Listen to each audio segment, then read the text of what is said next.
Hello guys, ఈ వీడియోలో మనం మండే మార్కెట్ అనాలిసిస్ గురించి డిస్కస్ చేద్దాం. అంతేకాకుండా నిఫ్టీ నెక్స్ట్ మేజర్ సపోర్ట్స్ ఎక్కడ ఉన్నాయి వాటి గురించి డిస్కస్ చేద్దాం. మార్కెట్స్ ఇక్కడి నుంచి పెరుగుతాయా లేదా పడతాయా దాని గురించి డిస్కస్ చేద్దాం. అలాగే ఎన్ఎస్డిఎల్ స్టాక్ గురించి చాలామంది అడుగుతున్నారు. సో ఐపీఓలో ఇన్వెస్ట్ చేస్తాం, అసలు హోల్డ్ చేయొచ్చా లేదా బుక్ చేసుకోవాలా లేదా ఫ్రెష్ ఎంట్రీస్ తీసుకోవచ్చని అడుగుతున్నారు. దాని గురించి డిస్కస్ చేద్దాం. అలాగే ఒక 10 ఏదైతే ఆనిముత్యాల లాంటి స్టాక్స్ గురించి డిస్కస్ చేద్దాం, ఏవైతే మిడ్ క్యాప్ స్టాక్స్ గురించి డిస్కస్ అనేది చేద్దాం guys. So first of all మనం మార్కెట్ అనాలిసిస్ చేస్తే కనుక సో మార్కెట్స్ మనం చూస్తే కనుక ప్రజెంట్ 24,500 24,350 మనకి మేజర్ సపోర్ట్స్ కింద యాక్ట్ చేస్తుంది. మల్టిపుల్ టైమ్స్ మనకి మార్కెట్ 24,350 రీజన్ టెస్ట్ చేసి బౌన్స్ బ్యాక్ అయింది గైస్. సో మళ్ళీ కూడా 24,500 సపోర్ట్ తీసుకొని లాస్ట్ కపుల్ ఆఫ్ డేస్ బట్టి మార్కెట్ కొంత సైడ్ వేస్ ఉన్నా కొంత బయ్యస్ పైకి పుష్ చేయడానికి ట్రై చేస్తుంది అనమాట. సో ఈ రీజన్ పైన ఉన్నంత వరకు మార్కెట్స్ కొంత పాజిటివ్గా ఎక్స్పెక్ట్ అనేది చేయొచ్చు. అలాగే హై లెవెల్ చూస్తే కనుక 24,700 మనకి టెస్ట్ చేస్తుంది అనమాట. ఒకవేళ మార్కెట్స్ ఇక్కడి నుంచి పైకి వెళ్ళాలి అంటే కనుక 24,700 బ్రేక్ అవ్వాలి. బ్రేక్ అయితే కనుక ఇమీడియట్గా మనకి 24,900 నుంచి 25,000 లెవెల్స్ టెస్ట్ చేసే ఛాన్స్ ఉంటుంది అనమాట.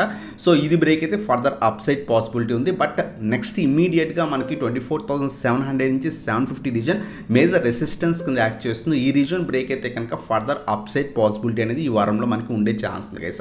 అలాగే మనకి మళ్ళీ కూడా 24,500 24,350 సపోర్ట్స్ కింద యాక్ట్ చేస్తుంది. ఒకవేళ ఇది బ్రేక్ అయితే కనుక ఇమీడియట్గా మనకి 24,000 లెవెల్స్ దాకా కూడా మార్కెట్స్ పడే ఛాన్స్ ఉంది. సో నెక్స్ట్ వారం కోసం మనం ఏం చేయాలంటే కనుక మేజర్ సపోర్ట్స్ మనం పిక్ చేసుకుంటే కనుక 24,500 24,350 అలాగే 24,000 లెవెల్స్ మనకి మేజర్ సపోర్ట్స్ కింద తీసుకోవచ్చు. సో ఒకవేళ ఈ రీజన్ బ్రేక్ అయితే కనుక మనం డౌన్ సైడ్ టార్గెట్స్ ఎక్స్పెక్ట్ చేయొచ్చు. లేదు ఒకవేళ ఈ రీజన్ బ్రేక్ అయితే 24,700 పైన మార్కెట్ సస్టైన్ అవ్వగలిగితే కనుక మళ్ళీ కూడా మనకి 25,000 లెవెల్స్ దాకా కూడా మార్కెట్స్ వెళ్ళే ఛాన్స్ ఉంది. సో ఇది మనకి simple Nifty major support and resistance levels అనమాట.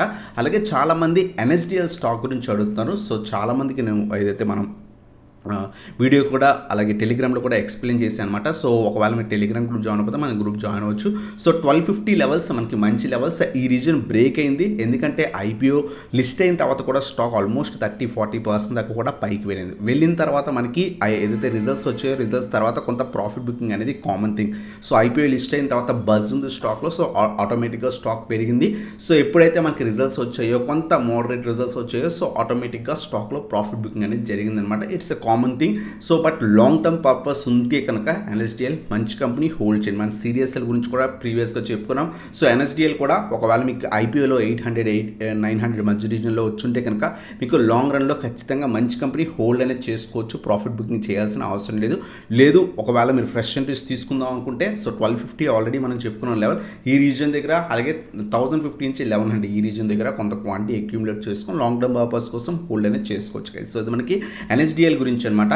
అలాగే ఈ వీడియోలో మనం ఒక 10 స్టాక్స్ ఏవైతే మనకి మిడ్ క్యాప్ కేటగిరీకి సంబంధించిన స్టాక్స్ గురించి డిస్కస్ చేద్దాం. సో ఎందుకంటే మనకి ప్రజెంట్ మార్కెట్స్ ఏవైతే పడుతున్నాయో సో పడుతున్నప్పుడు మనకి ఏంటి అంటే కనుక మేజర్గా మనకి మీడియం స్మాల్ క్యాప్ స్టాక్స్లో హెవీ ప్రాఫిట్ బుకింగ్ అనేది జరుగుతుంది. సో ఇప్పుడు మనకి ఎప్పుడైనా మార్కెట్స్లో రికవరీ ఉంటే కనుక first of all large cap స్టాక్స్లో రికవరీ రావాలి, అప్పుడే మార్కెట్స్లో రికవరీ అవుతుంది. ఎప్పుడైతే మనకి లార్జ్ క్యాప్ స్టాక్స్లో స్లైట్ రికవరీ కనిపిస్తుందో ఆటోమేటిక్గా నెక్స్ట్ మనకి బాగా పెరిగేవి మిడ్ క్యాప్ కేటగిరీ అనమాట. సో మిడ్ క్యాప్ స్టాక్స్లో రివర్సల్స్ వచ్చే ఛాన్స్ ఉంటాయి అనమాట. ఒకవేళ మీరు లాంగ్ టర్మ్ వ్యూ ఉంటే కనుక ఈ స్టాక్స్ని బాగా పడ్డాయి, కొంత కాన్సన్ట్రేట్ అనేది చేసుకోవచ్చు. సో అలాగే మనకి ఫస్ట్ స్టాక్ వచ్చేసరికి కొచ్చిన్ షిప్ యార్డ్ అనమాట. So almost 2,500 stock continuous profit booking జరుగుతుంది. స్టిల్ మనకి నెగిటివ్ ట్రెండ్లోనే ఉంది. సో లాంగ్ టర్మ్ వ్యూ ఉంటే కనుక బెటర్ వెయిట్ చేయండి. 1,500-1,250 లెవెల్స్ బెటర్ లెవెల్స్ అనమాట. ఇక్కడ అంత బయ్యింగ్ ఆపర్చునిటీ ఏం కనిపించట్లేదు. ఫర్దర్ ఫాల్ అవనియండి. ఇక్కడ నుంచి ఒక 100 నుంచి 150 పాయింట్స్ పడితే 1,500 నుంచి 1,550 అలాగే 1,250 లెవెల్స్ చాలా మంచి లెవెల్స్ అనమాట కొచ్చిన్ షిప్ యార్డ్కి. అలాగే నెక్స్ట్ స్టాక్ వచ్చేసరికి RVNL guys. So railway sector stocks మనకి రీసెంట్ టైమ్స్లో హెవీగా సెల్ ఆఫ్ అనేది కనిపిస్తుంది. బట్ ఆల్మోస్ట్ మనకి 600-650 స్టాక్ 300 రూపీస్ దొరుకుతుంది. అంటే 50% డౌన్లోనే మనకి దొరుకుతుంది. ఆల్మోస్ట్ 300 లెవెల్స్ మంచి సపోర్ట్ లెవెల్స్ అనమాట. సో లాంగ్ టర్మ్ పర్పస్ ఉంటే కనుక సో ఏదైతే 300-250 ఈ విధంగా మనకు డిప్స్లో అక్యూములేట్ చేసుకొని హోల్డ్ అనేది చేసుకోవచ్చు గైస్. అలాగే ఐఆర్డిఏ గురించి కూడా చాలామంది అడుగుతారు అనమాట. స్టిల్ ఓవరాల్ ట్రెండ్ నెగిటివ్ ఉంది. ఐపీఓ లిస్ట్ ఎంత ఆల్మోస్ట్ 50 రూపీస్ దగ్గర నుంచి ఆల్మోస్ట్ 300 లెవెల్స్ దాకా వెళ్ళింది. అక్కడ నుంచి కంటిన్యూస్ ప్రాఫిట్ బుకింగ్ జరుగుతుంది కొంత హైయర్ వాల్యుయేషన్స్ వల్ల. బట్ లాంగ్ టర్మ్ పర్పస్ ఉంటే యాడ్ చేసుకోవచ్చు. మనకు 135 నుంచి 140 స్లైట్ సపోర్ట్ ఉంది. అలాగే నెక్స్ట్ ప్రీవియస్ సపోర్ట్ వచ్చేసరికి 125 లెవెల్ కూడా చాలా స్ట్రాంగ్ సపోర్ట్ రీజన్ అనమాట. సో ఇది కూడా టాప్ ఏదైతే 100 మిడ్ క్యాప్ స్టాక్స్లో వన్ ఆఫ్ ద స్టాక్స్ మంచి ఫాల్లో దొరుకుతుంది గైస్. అలాగే నెక్స్ట్ స్టాక్ వచ్చేసరికి ఆస్ట్రల్ అనమాట. సో ఆస్ట్రల్ లిమిటెడ్ కూడా రీసెంట్ టైమ్స్లో హెవీ ప్రాఫిట్ బుకింగ్ జరుగుతున్నాయి. ఆల్మోస్ట్ 2300 2400 స్టాక్ కాస్త ప్రజెంట్ 1250 దగ్గర దొరుకుతుంది. సో మోర్ దాన్ 40-50% డౌన్లో మనకి సో దొరుకుతుంది అనమాట. మంచి సపోర్ట్ లెవెల్స్ ఇక్కడి నుంచి రివర్సల్స్ వచ్చేస్తాయని ఎప్పుడు ఎక్స్పెక్ట్ చేయకండి. మార్కెట్స్ ఫర్దర్గా పడితే ఫర్దర్గా కూడా పడే ఛాన్స్ ఉంటాయి. But me view long term ఉంటే కనుక మనం కాన్సన్ట్రేట్ అనేది చేసుకోవచ్చు అనమాట. 1250 అలాగే 1000 చాలా స్ట్రాంగ్ సపోర్ట్ రీజన్స్ అనమాట. సో ప్రీవియస్గా కూడా 1250 దగ్గర మల్టిపుల్ టైమ్స్ రివర్సల్స్ వచ్చింది. అలాగే 1000 కూడా సపోర్ట్ రీజన్స్ అనమాట. 1 or 2 డిప్స్ అక్యూములేట్ చేసుకోవడానికి ట్రై చేయండి. అలాగే నెక్స్ట్ సోనా BLW అనమాట. సో ఈ పర్టికులర్ స్టాక్ కూడా రీసెంట్ టైమ్స్లో చాలా బాగా పెరిగి ఆల్మోస్ట్ 800 స్టాక్ ప్రీవియస్గా 400కి వచ్చింది. మళ్ళీ కూడా చాలా బాగా పెరిగింది. మళ్ళీ కూడా అదే రీజన్కి వచ్చి ప్రీవియస్గా రివర్సల్ కూడా వచ్చింది. ప్రజెంట్ మళ్ళీ ప్రాఫిట్ బుకింగ్ జరుగుతుంది అనమాట. 400 నుంచి 420 రీజన్ చాలా మంచి రీజన్. సో అక్యూములేట్ చేసుకోవడానికి లాంగ్ టర్మ్కి. సో ఇది మనకి 4th స్టాక్ అనమాట. అలాగే మనకి 4th or 5th స్టాక్ అనమాట. అలాగే నెక్స్ట్ స్టాక్ వచ్చేసరికి భారత్ ఫోర్జ్ అనమాట. సో ఇది కూడా మిడ్ క్యాప్ కేటగిరీకి సంబంధించింది. ఆల్మోస్ట్ 1750 రూపీస్ స్టాక్ కాస్త అరౌండ్గా మనకి 1100-1150 లెవెల్స్ దగ్గర దొరుకుతుంది. సో ఒకవేళ మీరు లాంగ్ టర్మ్ పర్పస్ ఉంటే కనుక మనకి 1100 నుంచి 1150 కొంత క్వాంటిటీ అక్యూములేట్ అనేది చేసుకోవచ్చు గైస్. అలాగే 950 నుంచి 1000 కూడా మంచి రీజన్ అనమాట. సో డిప్స్లో యాడ్ చేసుకొని హోల్డ్ అనేది చేసుకోవచ్చు అనమాట. భారత్ ఫోర్జ్ కూడా మంచి కంపెనీ. అలాగే నెక్స్ట్ స్టాక్ వచ్చేసరికి ఎక్సైడ్ ఇండస్ట్రీస్. సో ప్రజెంట్ అయితే కనుక స్టాక్ సైడ్ వేస్ నడుస్తుంది. బట్ రీసెంట్ టైమ్స్లో ఇది మనకి 600 లెవెల్స్ దాకా వెళ్ళింది. But long term view like EV sector grow అవుతుంది. బ్యాటరీ స్టాక్స్ మనం పర్టికులర్గా ఇన్వెస్ట్ చేసుకుందాం అనుకుంటే కనుక ఇది కూడా మంచి కంపెనీ అనమాట. సో 350 లెవెల్స్ మంచి లెవెల్స్, 350 అలాగే 300 లెవెల్స్ స్లోగా అక్యూములేట్ చేసుకోవడానికి ట్రై చేయండి గైస్. అలాగే నెక్స్ట్ వన్ వచ్చేసరికి కాంకర్ అనమాట. కాంకర్ కూడా రీసెంట్ టైమ్స్లో కొంత బాగా పెరిగి ప్రజెంట్ ఫాలో అవుతున్న స్టాక్. రీసెంట్ టైమ్స్లో మనకి 900-950 లెవెల్స్ దాకా వెళ్ళి ప్రజెంట్ అరౌండ్ 500 అంటే హై లెవెల్స్ దగ్గర నుంచి ఆల్మోస్ట్ 30-35% అరౌండ్గా మనకి సో ఫాల్లో మనకి దొరుకుతుంది గైస్. సో 500 చాలా strong support reason. Present follow అవుతుంది. ఒకవేళ ఇక్కడ ఏమైనా స్ట్రాంగ్ రివర్సల్ వస్తే అక్యూములేట్ చేసుకోవడానికి ట్రై చేయండి గైస్. అలాగే నెక్స్ట్ వన్ వచ్చేసరికి BHEL. సో బెల్ కూడా రీసెంట్ టైమ్స్లో కొంత బాగా పెరిగిందనమాట.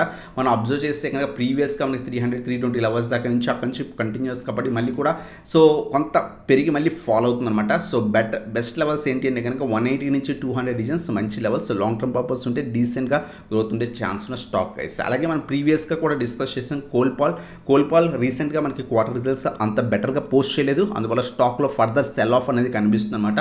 But long term purpose Colgate మనం యూజ్ చేస్తుంటాం daily products. So long term view ఖచ్చితంగా మనకి పెరిగే ఛాన్స్ ఉంది. బట్ కొంత ఇండియన్ ప్రొడక్ట్స్ యూజ్ చేయాలన్న కొంత న్యూస్ మనకి ఇండియాలో నడుస్తుంది. సో ఎందుకంటే టారిఫ్స్ ఇంపాక్ట్ వల్ల. సో దీనివల్ల కొంత ఇంపాక్ట్ ఉండే ఛాన్స్ ఉంది. But long term view purpose ఉంటే కనుక మనం అక్యూములేట్ చేసుకోవచ్చు. 2000 చాలా మంచి లెవెల్స్. అలాగే 1700 నుంచి 1750 లెవెల్స్ కూడా కొంత మంచి లెవెల్స్ అనమాట. ఇది కూడా one of the mid cap stock guys. అలాగే నెక్స్ట్ ఇండస్ టవర్ కూడా సో కొంత మంచి stock. But long term purpose ఉంటే డీసెంట్గా మనకు గ్రోత్ ఉండే ఛాన్స్ ఉన్న స్టాక్. రీసెంట్ టైమ్స్లో 450 లెవెల్స్ దగ్గర నుంచి ప్రజెంట్ పడుతుంది. సో 300 అలాగే 250 లెవెల్స్ మంచి లెవెల్స్ అనమాట.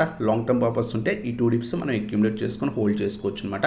సో ఇండస్ టవర్ అనమాట. అలాగే నెక్స్ట్ స్టాక్ వచ్చేసరికి సో ఆరో ఫార్మా అనమాట. స్టాక్ ఆల్మోస్ట్ సో 1500-1600 రూపీస్ దగ్గర నుంచి అరౌండ్ 1000 లెవెల్స్ దగ్గర దొరుకుతుంది. 1000 చాలా మంచి సపోర్ట్ రీజన్. అక్కడి నుంచి స్లైట్ రివర్సల్ కూడా లాస్ట్ ఫ్యూ డేస్ బట్టి వచ్చింది అనమాట. సో 1000 నుంచి 1050 అలాగే మనకి 800 లెవెల్స్ చాలా మంచి లెవెల్స్ అనమాట లాంగ్ టర్మ్ పర్పస్ కోసం గైస్. అలాగే నెక్స్ట్ స్టాక్ వచ్చేసరికి గోగ్రేజ్ ప్రాపర్టీస్. రీసెంట్గా మనకి క్వార్టర్ రిజల్ట్స్ అంత బెటర్గా లేవు. స్టాక్లో ప్రాఫిట్ బుకింగ్ అందుకే జరుగుతుంది. మార్కెట్లో ఏదైతే సో నెగిటివ్ ఉండడం వల్ల so mid and small cap స్టాక్స్లో ప్రాఫిట్ బుకింగ్ రావడం వల్ల ఈ స్టాక్ కూడా కంటిన్యూస్ సెల్ ఆఫ్ కనిపిస్తుంది. ఆల్మోస్ట్ 3300 రూపీస్ స్టాక్ కాస్త అరౌండ్గా మనకి 2000 లెవెల్స్ దగ్గర దొరుకుతుంది అనమాట. సో ప్రజెంట్ ట్రెండ్ అయితే కనుక కంప్లీట్ నెగిటివ్ ఉంది. 2000 లెవెల్ కూడా మనకి బ్రేక్ అయింది. నెక్స్ట్ మనకి స్ట్రాంగ్ సపోర్ట్ 1750 లెవెల్స్ దగ్గర ఉంది. వెయిట్ ఫర్ రివర్సల్ వచ్చిన తర్వాత మాత్రమే అక్యూములేట్ చేసుకోవడానికి ట్రై చేయండి గైస్. సో ఇవన్నమాట స్టాక్స్ ఏవైతే మిడ్ క్యాప్ కేటగిరీకి సంబంధించినవి. సో ఏవైతే మంచిగా రివర్సల్స్ వచ్చిన తర్వాత స్లోగా అక్యూములేట్ చేసుకోవడానికి ట్రై చేయండి. ఒకేసారి బై చేయకండి. ఇక్కడి నుంచి కూడా మార్కెట్స్ ఫర్దర్గా పడే ఛాన్స్ ఉన్నాయి. తారీఫ్స్ ఉన్నాయి. నెక్స్ట్ మేజర్ అప్డేట్స్ ఉన్నాయి. సో మార్కెట్స్లో సెల్ ఆఫ్ ఉండే ఛాన్సే ఎక్కువ ఉందన్నమాట. సో ఖచ్చితంగా డిప్స్లో యాడ్ చేసుకోండి. సో ఖచ్చితంగా లాంగ్ టర్మ్లో మంచిగా గ్రోత్ ఉండే ఛాన్స్ ఉన్న స్టాక్స్ అనమాట. సో ఇంకేమైనా స్టాక్స్ గురించి కావాలంటే కింద కామెంట్ సెక్షన్లో మెన్షన్ చేయండి. అప్కమింగ్ వీడియోస్లో వాటి గురించి కూడా కవర్ చేయడం జరుగుతుంది. సో అదనమాట video. Thanks for watching. Have a nice day.